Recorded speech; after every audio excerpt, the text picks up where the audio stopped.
All right. Canva est très similaire à Adobe Spark. C'est juste un autre outil qu'on peut utiliser pour créer des beaux graphiques.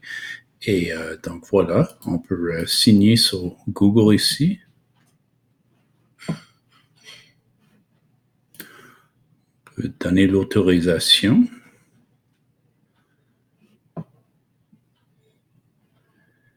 Et voilà, donc ça a l'air, c'est un peu le même format que Adobe Spark. Donc, et voilà, toutes les choses ici sont enregistrées dans votre compte Google aussi.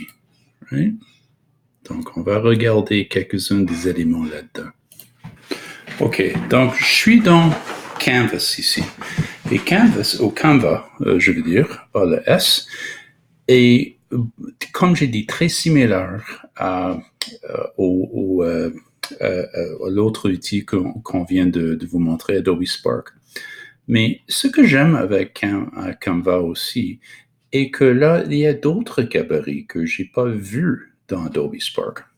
Et puis, un qui est très intéressant, et j'aimerais que là, vous commencez à l'explorer un peu, c'est les infographiques. Parce qu'avec les infographiques, c'est l'importance des visuels avec les élèves.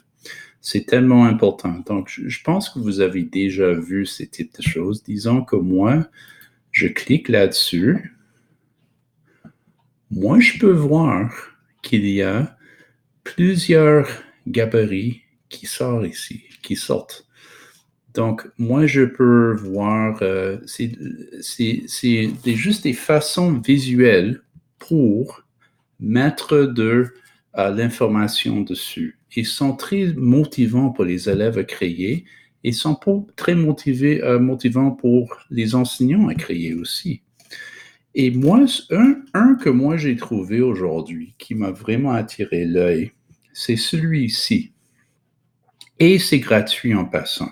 Il y a des choses qui c'est payant, et il y a des infographiques qui sont gratuits. Et là, disons que je clique là-dessus. La raison pour laquelle je l'aime tellement, parce que ce sont les couleurs de l'Université de l'Alberta. Et ça, c'est, moi, je me réfère un dépliant pour le cours de 341 ou pour le cours de EduF 200 pour donner aux enseignants, pour les encourager à surveiller les stagiaires ou pour les autres stages aussi. Je peux même imprimer ça de très grand format pour mettre sur une babière aussi. Donc, il y a beaucoup de potentiel. Donc, moi, je vais jouer avec celui-là. Vous pouvez choisir n'importe quel aussi, que ce soit un infographique ou un autre gabarit. Et puis là, on va retourner dans quelques minutes pour vous montrer plus de choses. OK, je suis allé un peu plus loin en changeant le titre ici. Et là, juste en enlevant les boîtes que je n'avais pas besoin, je peux toujours les recopier si j'ai besoin, j'en ai besoin. J'ai changé un peu la description là-dedans aussi et j'ai ajouté des images qui sont plus appropriées pour mon infographique. Et là, j'ai fait des changements là-dessus. Donc, laisse-moi vous montrer comment. Je suis allé, donc au lieu de Adobe Spark où le menu est sur la droite, celui-ci, c'est sur la gauche. Alors, pour les aliments, moi, je suis allé aux aliments ici et et j'ai commencé à regarder là-dessus. Donc, j'ai regardé ici pour jouer. Et ce que je voulais faire est de trouver quelque chose qui est plus approprié, comme jouer sur YouTube, les vidéos qu'on voit. Et puis là, j'ai sélectionné une qui est super. OK? Donc, c'est ça. Si je veux avoir un qui est sans l'étiquette et toutes ces choses ici, il faut je paye. Donc, je peux facilement trouver des images qui sont gratuites aussi, comme celui-là. All right? Mais par exemple, quand je clique là-dessus, il va y avoir un petit Canva qui apparaît ici. All right? Donc, c'est pas la fin du monde, mais ça, c'est comment les compagnies font de l'argent. All right? En termes de, donc, quand je l'ai vu ici, je l'ai juste cliqué là-dessus, ça apparaît ici. J'ai changé la taille. Puis ensuite, je suis allé ici pour changer un peu les choses. Comme par exemple la transparence. Au début, c'était comme ça.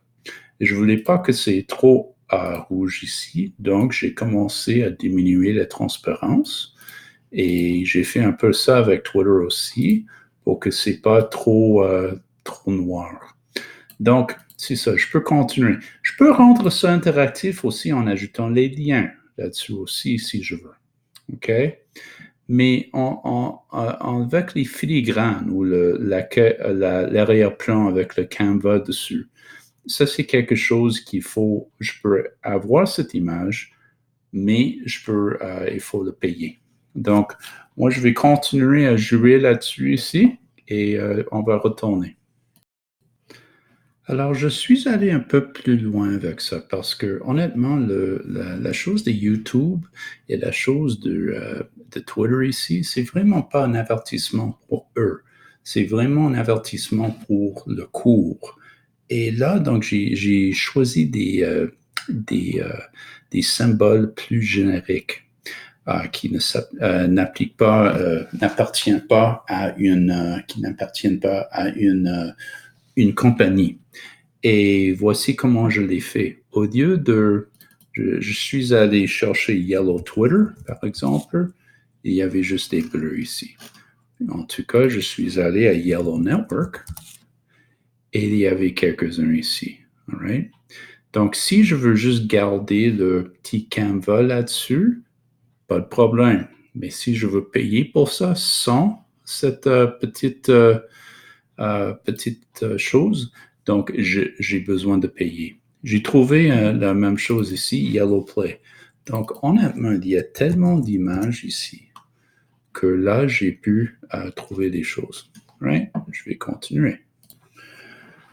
Alors, l'arrière-plan est très important aussi. Vous avez besoin de quelque chose où il y a de contraste et où c'est pas les mots ne se perdront pas dans l'image.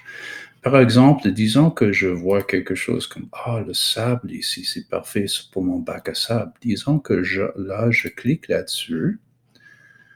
Je vais voir que ce gabarit ici, c'est la même image pour ces trois. C'est pas facile à regarder maintenant. Oui, je peux changer un peu mon texte ici, mais ça peut poser un grand problème. Disons que je fais quelque chose comme ça avec beaucoup de différentes couleurs ici. Ça, c'est pas facile à voir non plus parce que le blanc, c'est le blanc. Donc, c'est toujours une bonne idée d'avoir quelque chose comme auparavant, et puis je vais juste changer ça à l'original, où ça marche. Donc, faites très attention avec ça, parce que lorsque c'est dans un format où c'est imprimé, ça peut être assez facile à voir. Mais aussitôt que c'est sur votre ordinateur, ça peut paraître plus foncé aussi, ça peut être moins foncé aussi.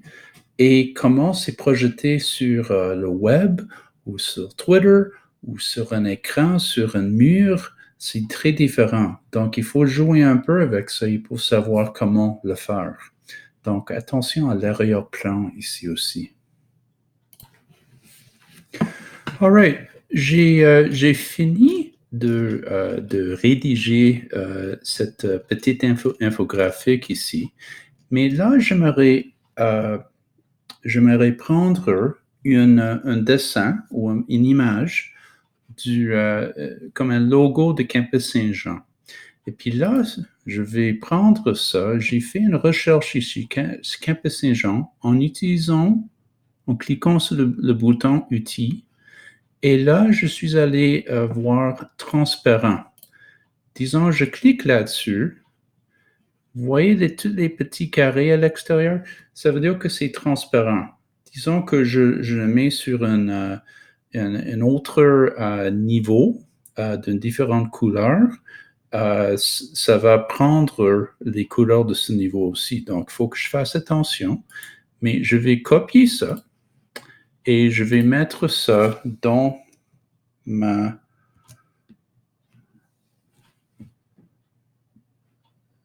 dans mon infographique ici. Et là, c'est ici en haut. Donc, je vais mettre ça un peu plus bas. Et un peu plus bas. Je vais descendre ça. Et comme ça, j'ai ça à la fin. Et à moins qu'il y ait de contraste là-dessus, moi, je suis correct. Donc, moi, je vais le déposer juste ici. Et voilà, j'ai une chose que j'ai fait ici. Vous voyez que c'est téléchargé aussi en haut vers le nuage pour que moi, je peux l'accéder comme ça, cette image de Campus Saint-Jean. Donc, il y a plusieurs d'autres choses qu'on peut faire sur Canva ici, mais ça, c'est un exemple d'un infographique. Et là, j'en ai créé un pour le cours et sans doute, je vais le rédiger un peu plus. All right? Comme ça, je peux le télécharger aussi. Et, et voilà. Puisque moi, j'ai utilisé, même avec ces outils ici, ça me montre que ça va me coûter 4 $ US. Donc, puisque moi, j'ai sélectionné les choses en jaune ici, il faut que je paye pour ça. Bien évidemment, je ne vais pas payer pour celui-là, mais disons que je suis une compagnie professionnelle, j'ai besoin de créer des choses de bonne qualité. Des fois, il faut le faire. Donc, je dois faire une décision. Je vais laisser ça pour le moment. Et c'est 4 $ US, donc c'est près 5,50 $. Donc, c'est pas mal. En tout cas, voilà Canva.